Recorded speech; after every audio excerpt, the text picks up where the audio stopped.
One part of a training program that often gets looked over is the cool down. Now, when you're looking at the entirety of your workout program, you have your warm up, you have the bulk of your workout, and then you have your cool down. So let's get into what a cool down looks like and what should be included. Hi, I'm Catherine. I'm a personal trainer and running coach at Kathletics.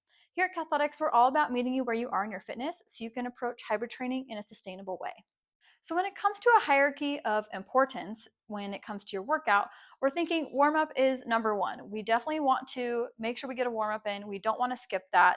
And that is going to include dynamic exercises, dynamic stretches, things that are going to increase your heart rate. You can see one of my other YouTube videos, I'll link in the description below, that I go over a warm up as well as the difference between static stretches and dynamic stretches.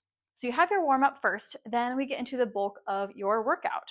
Now, depending on what type of workout you're focusing on or what type of training you're focusing on, this could be a full body split, this could be an upper and lower body split, something like that. But of course, you're going to have the meat of your workout be at the beginning. So focusing on compound exercises, then going into accessories and other lifts that are going to support the main lifts.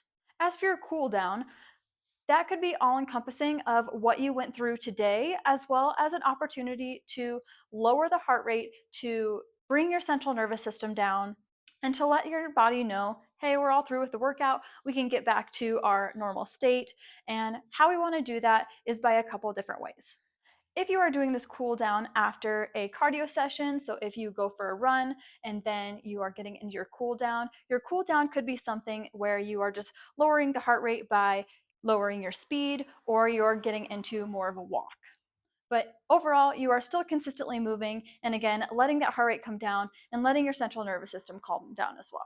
In addition to getting the heart rate down but still moving in the sense of a run, you could also add on some stretches that are either going to be taking place at your car or at the track or wherever you're getting your run done, at the treadmill or in your gym. Some stretches that you would focus on would be muscle groups that you worked on. So since we went for a run, we want to think about quads, we want to think about hamstrings, hips, calves, and any other areas that tend to maybe be a little bit more tight or a little bit more sore the day after your run. For some people, this could even be your obliques or in your upper body, especially if you are a new runner or just getting back into running or whatever cardiovascular activity that you're choosing. You may have a little bit of upper body soreness just because we're moving the arms, we're twisting the body, and your upper body is involved in things like running.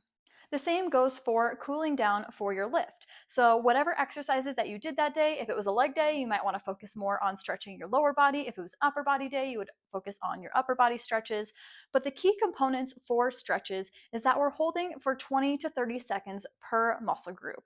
So for example, if we are holding for a quad stretch here, you want to be at that end range of motion where it feels like we're stretching, but not so uncomfortable that you're wincing in pain or you can't take a deep breath and you can't breathe through that motion. We want to hold here for about 20 to 30 seconds before we switch. What we don't want to see is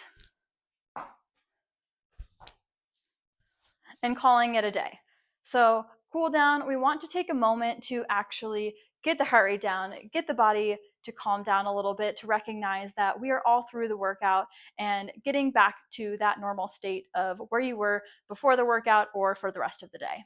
A cool down can also help with your flexibility. So if you check on my video with the static and dynamic stretches, we talk a little bit about mobility and flexibility. So holding those positions, so like I said with a quad stretch or even a hamstring stretch, so holding in a position versus doing it dynamically here, holding in the position is going to help a little bit more with flexibility, especially after working those muscles in your workout, be it for cardio or lifting.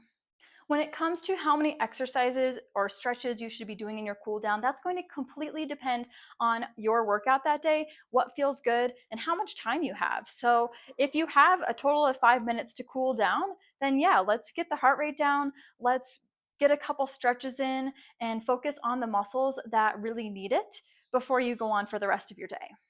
As I mentioned earlier, for the hierarchy of what is most important in your workout, if you are running short on time, number one, warm up must be done.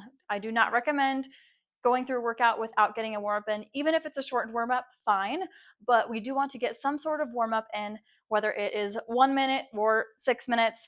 We want to get something in and then get into the workout. If you must skip something, let's skip the cool down. The cool down is the least important thing of that entire workout. Do I recommend skipping it always? Not necessarily.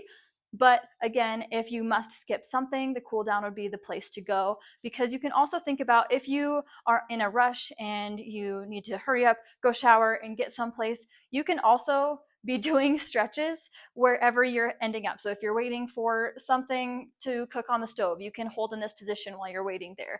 You can get into a calf stretch while you're waiting for your food to cook up, or even when you're sitting at the sink getting ready for your day. So cool down is still important, but again, if you must omit something of those three components, the cool down is where I would leave off. If you have any questions regarding your cool down or what that might look like, leave them in the comments below. Otherwise, be sure to like, subscribe, and then we'll see you in the next one.